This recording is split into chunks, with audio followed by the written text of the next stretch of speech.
Hello viewers, நான் உங்கள் doctor ஷேஃபிக்கு. இன்னைக்கு வந்து நம்ம ஸ்டுடியோ கிச்சனில் என்ன பார்க்க போகிறோம்னா 4-in-1 தோசை அப்படின்னு சொல்லிட்டு ஒரு யூனிக்கான ஒரு ரெசிபி தான் பார்க்க போகிறோம். தோசையில் 4 காம்பினேஷன் இருக்கிற மாதிரி ஒரு எம்மியான டேஸ்டியான ஒரு ரெசிபி தான் பார்க்க போகிறோம். அது 4-in-1 ரேப்னு கூட சொல்லலாம். ஏன்னு பார்த்தீங்கன்னா அதை ரேப் மாதிரி ஃபோல்ட் பண்ணி அழகாக க்ரன்ச்சியாக கடிச்சு சாப்பிட்டா அவ்வளோ சுவையாக இருக்கும். இந்த 4-in-1 தோசை ரெசிபி ரேப் தான் நீங்கள் பார்க்க போகிறீங்க. எப்படி பண்ணுறேங்கிறத பாருங்கள்.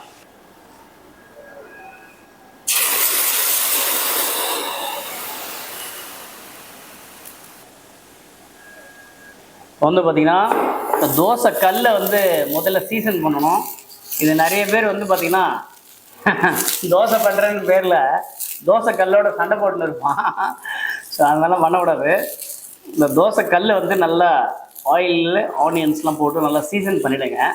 அது புது கல்லாக இருந்தாலும் சரி, பழைய கல்லாக இருந்தாலும் சரி.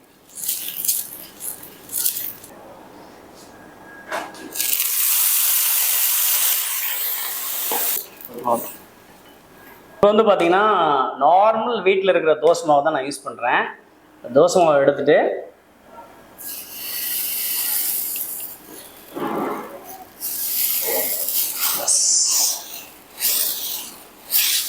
இதை வந்து நல்ல ஒரு ரவுண்டான ஒரு தோசாவாக வந்து லே பண்ணிக்கோங்க.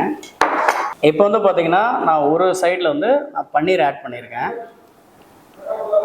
இது நார்மல் நமக்கு வந்து கடையில் கிடைக்கிற பன்னீர் தான், அதை கிரேட் பண்ணியிருக்கேன். அடுத்து வந்து பார்த்திங்கன்னா adding onions, finally soft onions.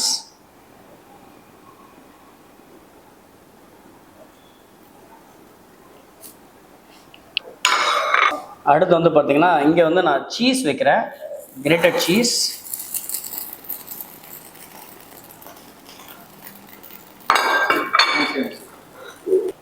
இப்போ வந்து இந்த இடத்துல நான் பொடி போட்டுக்கிறேன், இட்லி பொடி, நார்மல் இட்லி பொடி தான். இப்போ பார்த்தீங்கன்னா ஒரு தோசையில் வந்து பார்த்திங்கன்னா ஆல்மோஸ்ட் 4 டாப்பிங்ஸ் நான் போட்டேன். இதில் வந்து கொஞ்சமாக க்ரீன் சில்லிஸ் நீங்கள் ஆட் பண்ணிக்கோங்க உங்களுக்கு ஸ்பைசினஸ் வேணும்னா. இப்போ நார்மலாக குழந்தைங்களாம் சாப்பிட்றாங்கன்னா க்ரீன் சில்லிஸ்லாம் நீங்கள் அவாய்ட் பண்ணிக்கலாம். கொஞ்சமாக ஃபைன் சாப் ஜிஞ்சர்,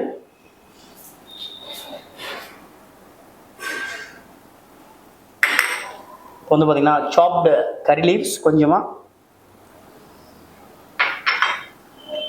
கொஞ்சமாக சாப்டு கொத்தமல்லி. இப்போ வந்து பார்த்திங்கன்னா இந்த தோசை வந்து இந்த கார்னர்ஸ் எல்லாம்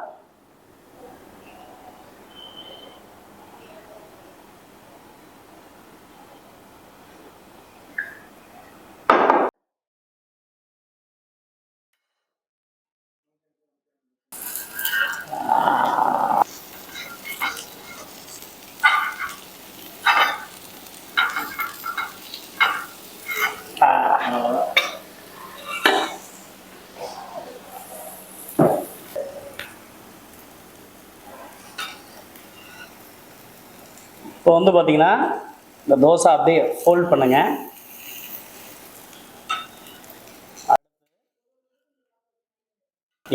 அடுத்து வந்து இந்த ஃபோல்டு பார்த்திங்கன்னா சீஸு. வாவ். அடுத்து வந்து பார்த்திங்கன்னா ஆனியன்ஸை வந்து நம்ம ஃபோல்ட் பண்ணுறோம்.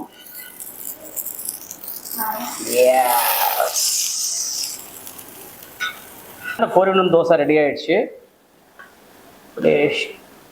பண்ணிட்டேன். வாவ். இப்போ வந்து பார்த்தீங்கன்னா அந்த 4-in-1 தோசை ரெடி ஆகிடுச்சு.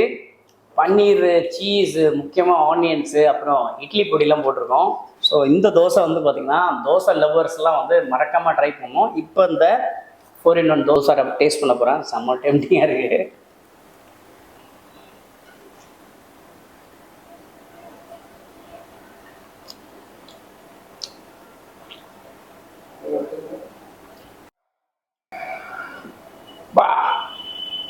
சொர்க்கங்க, செம்மையாக இருக்குது.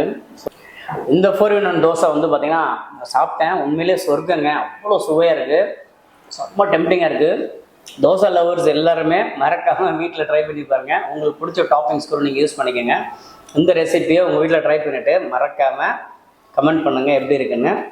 உங்களுக்கு இந்த ரெசிபி பிடிச்சிருந்ததுன்னா உங்கள் நண்பர்களுக்கு ஷேர் பண்ணுங்கள், லைக் பண்ணுங்கள், ரைட்டில் இருக்கிற பெல் ஐக்கானை தட்டி விட்டுருங்க.